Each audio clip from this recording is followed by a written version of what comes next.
पाकिस्तानियों, इस वक्त आपके लीडर इमरान खान से मुख्तलिफ किस्म के लोग मुलाकातें कर रहे हैं।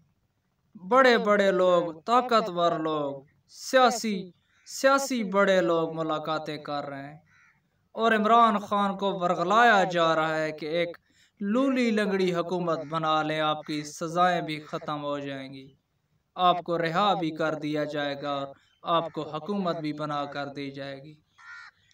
वो हुकूमत कैसे बनेगी कि MQM को पकड़कर भी आपकी झोली में डाल दिया जाएगा और पीपल्स पार्टी के कान से पकड़कर भी आपके साथ चला दिया जाएगा। लेकिन एक तो आपने बड़ों के खिलाफ मुंह नहीं खोलना और NRO जो मिला है इस वक्त पीपल्स पार्टी और नून लीग को, वो आपने रिवर्स नहीं करना। लेकिन जैसे तवक्को है पाकिस्तानी कौम को अपने लीडर, अपने कप्तान के ऊपर, अभी तक आपका कप्तान डटा हुआ है। उसने जवाब दिया ताकतवर लोगों को और मुलाकात करने वालों को कि मुझे हुकूमत से पसंद ये जेल है। मैं इस बेशर्मी और बेहयाई के साथ हुकूमत में नहीं जाना चाहता जिनके खिलाफ मेरी उम्र गुजर गई है बोलते बोलते, और अब मैं उन्हीं के साथ जाके हुकूमत में बैठ जाऊं। पाकिस्तानियों, आपके कप्तान ने सख्त इनकार कर दिया है और बज़ाहिर ऐसे लग रहा है कि मिक्स अचार पक रहा है और मिक्स अचार को हुकूमत दी जाएगी, क्योंकि आपका कप्तान अपने मौक़िफ़ से पीछे नहीं हट रहा।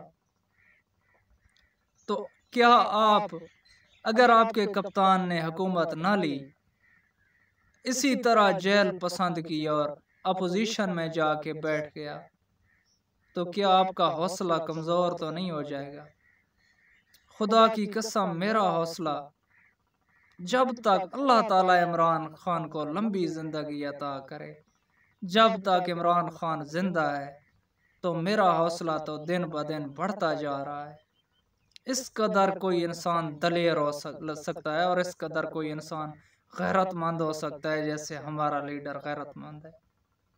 उसको ऑफर मिल रही है कि आपको हुकूमत देते हैं, लेकिन वो नहीं मान रहा। एक तरफ एक डाकू जबरदस्ती स्टेज के ऊपर हारा हुआ ऐलान कर रहा है कि मैं हुकूमत बनाऊंगा। ये लीडर और गीदड़ का फर्क होता है। मैं तकरीबन अपने हर व्लॉग में ये बात करता हूँ। तो आपने बिल्कुल भी नहीं घबराना। जो कप्तान करेगा वो कप्तान अपनी आवाम के लिए बेहतर और सोच समझ कर करेगा। आपका हौसला कम नहीं होना चाहिए। आप बस डट के खड़े रहें इमरान खान के साथ। और जो एक दो बिक चुके हैं कौम, उनका एहतसाब करने भी उनके घरों तक पहुंच गई है। इंशाल्लाह जल्द वो भी अपनी सीटों से इस्तीफे देंगे और दोबारा उनकी सीटों पर इलेक्शन लड़ा जाएगा। तो ज़रूरी ये है कि आप अपने कप्तान के साथ ऐसे ही डटे रहें जैसे डट के खड़े हैं इस वक्त। और इस इलेक्शन में जो इज़्ज़त आपने इमरान खान को दी है, वो इमरान खान कभी नहीं भूलेगा। शुक्रिया।